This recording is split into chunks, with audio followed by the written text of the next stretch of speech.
जय शिव गोरक्ष। प्रिय श्रोताओं, एक बार एक बदमाश ने एक बनी में आते हुए एक साहूकार के लड़के को, जो कि घोड़ी पर था,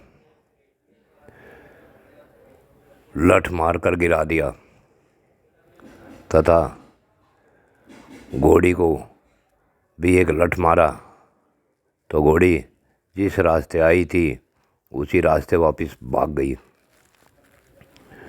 फिर उसने उस गिरे हुए साहूकार के बेटे को जान से मार दिया और उसके सभी आभूषण, हाथ में पहनी हुई अंगूठियाँ, गले में सोने के जंजीर तथा अन्य सामान जो भी था उस सब को लेकर अपने घर चला आया। 1 वर्ष के पश्चात उसके यहाँ एक पुत्र ने जन्म लिया। वह पुत्र धीरे धीरे बड़ा होता चला गया, परंतु न वह बोलता था और न उसे सुनता था। वह बहरा और गूंगा हो गया। समय की बात कि उसे जब लड़का जवान हो गया तो उसकी शादी हो गई। शादी करके जब वह लड़का सभी बारातियों के साथ उसी बनी में आया तो उससे तुरंत सब कुछ स्मरण हो आया और उसने गाड़ी वाले से कहा कि तुम गाड़ी रोक लो। उससे बोलता देख सभी अचंभित हुए। गाड़ी रुक गई। उसने कहा कि जो मेरा पिता है उसे मेरे सामने लाओ। वह पिता सामने आ गया। वह बोला, पिताजी, तुम्हारे कुछ याद है कि अब से 18-19 साल पहले तुमने यहाँ किसी साहूकार के बेटे को मारा था। उस बदमाश की बात तो सब याद आ गई, परंतु वह सबके सामने कैसे कहता।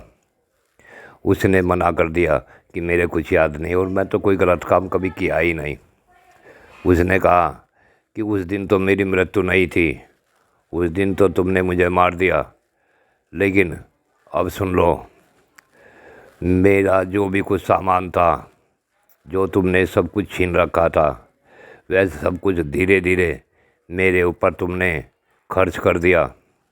अब मेरे हाथ में यह जो सोने की अंगूठी है, केवल यही शेष बची है और आज मेरी मृत्यु का समय आ गया है। अब मैं मर रहा हूँ और इस सोने की अंगूठी को बेचकर मेरी 13वीं कर देना। सभी बोले, बेटे, यह तो चलो तुम्हारे बाप की गलती है, परंतु इस बहू की क्या गलती है जो इसे तुम बीच में ही छोड़कर जा रहे हो। वह बोला कि यह वही तो घोड़ी है जिसने मुझे धोखा दिया और मुझे यहाँ मरवा दिया। जिस समय यह घोड़ी वापस गई और इस घोड़ी के ऊपर मैं नहीं था तो मेरे पिता ने इस घोड़ी को भी गोली मार दी। यह भी मर गई। उसके पश्चात यह घोड़ी औरत बनकर मेरे साथ आई है। इसने मुझे धोखा दिया था, इसलिए मैं इसे अब धोखा देकर जा रहा हूँ। इसलिए प्यारे श्रोताओं, जो जैसा करता है उसे वैसा ही फल मिलता है। मेरे साथ जो हुआ है वह सब कुछ पूर्व का कुछ ऐसा लेख है जो मुझे भी भोगना पड़ा और 18-19 वर्ष तक इनके यहाँ पुत्र रूप में आकर अपने उन सभी कष्टों को भोगकर आज मैं शरीर पूरा कर रहा हूँ। यह कह वह लड़का गुजर गया। तो श्रोताओं, कभी भी किसी के साथ किसी प्रकार का भी छल कपट नहीं करना चाहिए, अन्यथा उससे शरीर को भी, मन को भी और आत्मा को भी दुख होता है। जय शिव गोरक्ष।